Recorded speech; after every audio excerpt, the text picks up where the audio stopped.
بلدیاتی انتخابات کے حوالے سے خصوصی ٹرانسمیشن کا سلسلہ جاری ہے اور اس کے ساتھ ساتھ نتائج آنے کا سلسلہ بھی جاری ہے. ابھی آپ کو ضلع جنوب لیاری کے بارے میں آپ کو بتائیں کہ ضلع جنوب لیاری ٹاؤن UC8 کا غیر حتمی نتیجہ ہے یہ، جہاں چیئرمین کے لیے جماعت اسلامی کے حمیر انور 342 ووٹ لے کر آگے ہیں، جبکہ پیپلز پارٹی کے حاجی ابراہیم 101 ووٹ لے کر دوسرے نمبر پر ہیں. ضلع جنوب کے حوالے سے آپ کو بتا رہے ہیں لیاری ٹاؤن UC8 کا غیر حتمی غیر سرکاری نتیجہ سامنے آ گیا ہے. چیئرمین کے لیے جماعت اسلامی کے حمیر انور 342 ووٹ لے کر آگے ہیں، جبکہ پیپلز پارٹی کے حاجی ابراہیم 101 ووٹ لے کر دوسرے نمبر پر دکھائی دے رہے ہیں. اور یہ کرن یہ ایک تھوڑا سا اپسیٹ بھی اس کو دیکھا جائے گا، کیونکہ لیاری ٹاؤن ہو ضلع جنوب ہو، کیونکہ یہ پیپلز پارٹی کا قلعہ سمجھا جاتا ہے اور وہاں پر جماعت اسلامی کا جو امیدوار ہے وہ 342 ووٹ لے کر آگے. جامشوروں اتحاد کے جو آزاد امیدوار ہیں انہوں نے میدان مارا ہے اور پیپلز پارٹی وہاں بالکل ہی کہیں دور دور تک نظر نہیں آ رہی. مطلب جہاں خالی میدان دکھے ہیں وہیں پر بڑے بڑے اپسیٹ بھی دیکھنے میں آ رہے ہیں پاکستان پیپلز پارٹی کے لیے. عمران سلطان سے بات کر لیتے ہیں. عمران، بڑا اپسیٹ نظر آیا جامشوروں میں بھی، جامشوروں اتحاد بازی لے گیا اور پیپلز پارٹی دور دور تک نظر نہیں آئی. دیکھیے جی، یہ ایک تو اور بھی بیوٹی ہوتی ہے اس میں جو لوکل باڈیز کے الیکشن ہوتے ہیں کہ اس میں ایک ہی گھر کے ایک ہی پارٹی کے مختلف لوگ جو ہیں ان کو اگر ٹکٹ نہیں ملتا تو وہ دیگر پارٹیوں سے یا انڈیپینڈنٹ کینڈیڈیٹ بھی کھڑے ہوتے ہیں. یہ بھی بڑی ایک بیوٹی ہوتی ہے آپ کے بلدیاتی انتخابات کی، کیونکہ جو MNAs اور MPs کے لیے جو ہے وہ طریقہ کار الگ ہوتا ہے اور یہاں پہ تو ہر کسی کی کوشش ہوتی ہے کہ وہ ریپرزینٹ کرے اپنے گلی محلے کو.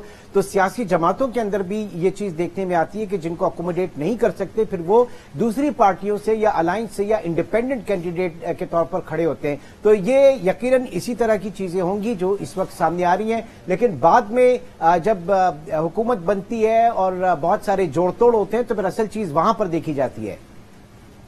ٹھیک ہے، شوکت پراچا صاحب بھی ہمارے ساتھ موجود ہیں. شوکت صاحب، 2018 کا جو عام انتخابات ہوا تھا اس میں ہم نے دیکھا تھا کہ پورا کراچی جو ہے وہ PTI کو ہی سپورٹ کر رہا تھا، لیکن اس دفعہ ابھی جو انتخاب ہوئے ہیں اس میں نظر نہیں آ رہا، بلہ گھوما نہیں ہے اس طرح سے جو اب تک کی صورتحال ہے. 2018 کا تو خیر کمپیریزن نہیں کیا جا سکتا آج کی صورتحال سے، وہ بڑے اور حالات تھے، آج بہت اور حالات ہیں، بلکہ بہت زیادہ اور نہیں. خان صاحب کے سپورٹرز اور ووٹرز تو ویسے ہی ہیں نا، بلکہ اس کے بعد ذرا زیادہ ہی مومنٹم بن گیا ہے، پاپولیرٹی کافی بڑھ گئی ہے. لیکن یہاں پر یہ بھی سوال پیدا ہوتا ہے کہ سب سے پہلے پریس کانفرنسز کا جو سلسلہ ایک شروع ہوتا ہے انتخابات کے روز جو ہے وہ اس پہ پاکستان تحریک انصاف نمبر لے گئی تھی اور عمران اسماعیل صاحب نے دعویٰ کر دیا تھا کہ 70% تک ہم کراچی کے ووٹس اور سیٹیں حاصل کر چکے ہیں. آپ پھر وہی بات کر رہے ہیں، میں پھر وہی بات کروں گا جی کہ وہ حالات اور تھے، وہ وقت اور تھا 18 کا. اور اسپیشلی میں آج کی بھی بات کر رہا ہوں کہ عمران اسماعیل صاحب نے آج بھی پریس کانفرنس کی ہے اور ٹویٹ بھی کیا ہے انہوں نے.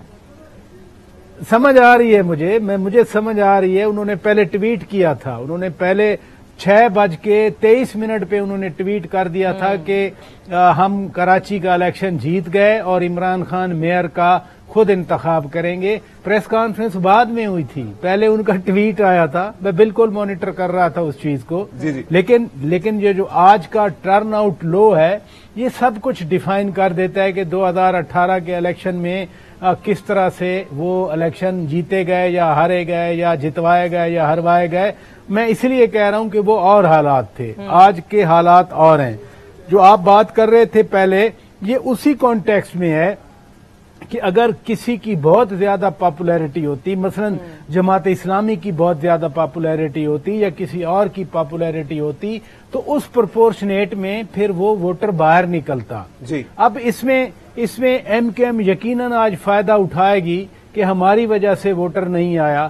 فرض کیا اگر MKM آ جاتی اور پھر بھی ووٹر باہر نہ آتا تو پھر تو ہم کہتے کہ نہیں MKM تو چونکہ آ گئی ہے تو ووٹر جو ہے. آج تو آپ جو ڈاکٹر خالد مقبول صدیقی صاحب نے بات کی شام میں پریس کانفرنس میں کہ دھاندلی ہار گئی اور کراچی جیت گیا. اب یہ ٹرن آؤٹ کم ہونے کی وجہ جو ہم پورا ٹرن آؤٹ گن رہے ہیں نا 15 سے 20%. شوکت پراچا صاحب کنکلوڈ کر دیجیے گا، ٹائم ہمارے پاس ختم ہو گیا ہے. اس معاملے کو کنکلوڈ کر دیجیے گا، کیا لگ رہا ہے کہ کل تک کیا ریزلٹس ہو سکتے ہیں، کون سی جماعت آگے ہو سکتی ہے؟ ابھی 3 جماعتیں ہی نظر آ رہی ہیں، تینوں میں سے ایک نے آگے آنا ہے، تو تھوڑے مارجن سے لیکن Jamaat Islami has a fair chance. ایک اور بات بھی کر دوں, پیپلز پارٹی اور پی ٹی آئی کا تو الائنس ہونا نہیں ہے. اگر میئر کے لیے کسی دو کو اکٹھا ہونا پڑا تھا, یہ بات واضح ہے, پیپلز پارٹی اور پی ٹی آئی تو نہیں بیٹھیں گے. جماعت اسلامی کے ساتھ دونوں بیٹھنا وہ ان کو گوارا ہوگا, آپس میں بیٹھنا گوارا نہیں ہوگا. تو جماعت اسلامی پاکستان تحریک انصاف تو ویسے ہی کمزور ہے الائنس میں. جی میں تو آپ کو واضح کر رہا ہوں کہ اگر فرض کیا 40% to 30% ووٹ ملتے ہیں, یعنی in terms of the sets, تو پھر تو الائنس کرنا پڑے گا. اس الائنس کی صورت میں پی ٹی آئی اور پیپلز پارٹی کبھی اکٹھے نہیں بیٹھیں گے. جماعت اسلامی بارگین کر کے وہ پی ٹی آئی سے بھی کر سکتی ہے, وہ پیپلز پارٹی سے بھی کر سکتی ہے. تو دیٹ سم تھنگ یہ بہت امپورٹنٹ پوائنٹ ہے کہ آگے کوئی الائنس اس طرح کا بن سکتا ہے. عمران سلطان ہمارے ساتھ ساتھی اینکر موجود ہیں. عمران سلطان, آخری کامنٹ دے دیجیے گا. آج آپ نے اور میں نے دونوں نے یہ بات نوٹس کی ہوگی کہ کافی عرصے بعد شہر قائد کو بند کرنے کی بات کی گئی کہ اگر الیکشن جو ہے وہ ہائیجیک کرنے کی کوشش کی گئی تو ہم کراچی بند کر دیں گے. تو آج جو لوگ نہیں گئے وہ آلموسٹ سمجھ لیں کہ بندی تھا نا, اس لیے نہیں گئے. میں تو صرف ایک بات کہوں گا کہ بھائی حلقہ بندیاں اور یہ جو ایشوز تھا یہ صرف ایم کیو ایم کا نہیں تھا. یہ بہت اچھی طریقے سے یاد ہے, اور پراچا صاحب بھی اس کو سیکنڈ کریں گے کہ عمران خان صاحب جب وزیر اعظم تھے اس وقت یہ طے ہوا تھا کہ نئے انتخابات سے قبل پورے ملک میں حلقہ مردم شماری ہوگی, فریش سینسس ہوگی اور حلقہ بندیاں ہوں گی. اور اس پر بطور وزیر اعظم خان صاحب نے دستخط کیے تھے, اور چاروں وزراء اعلیٰ کے دستخط اس پہ موجود ہیں, اور یہ کاؤنسل آف کامن انٹرسٹ میں جا کے بیٹھی ہوئی ہے یہ بات. تو آج کس طرح سے ہم اپنی سیاسی معاملات کو آگے بڑھانے کے لیے اور ہم اپنے بیسک جو ہمارے اسٹرکچرل ایشوز ہیں ان کو ہم بیک برنر پر ڈال دیتے ہیں, یہ سب سے بڑا المیہ ہے. ٹھیک ہے عمران سلطان ساتھی اینکر ہمارے ساتھ موجود تھے, سینئر اینکر وقت پراچا ہمارے ساتھ موجود تھے. اس میں کرن تھوڑا سا اور ایڈ کرتا چلوں کہ پاکستان پیپلز پارٹی کے بڑے سینئر رہنما ہیں رضا ربانی صاحب, سینیٹر بھی رہ چکے ہیں اور اس وقت بھی سینیٹر ہیں, کیونکہ once a senator always a senator. تو سینیٹر رضا ربانی صاحب نے ایک پریس کانفرنس کی تھی جس میں انہوں نے باقاعدہ آئین کا حوالہ دے کر یہ کہا تھا کہ نئی حلقہ بندیوں کے بغیر کراچی میں ہم بلدیاتی انتخابات نہیں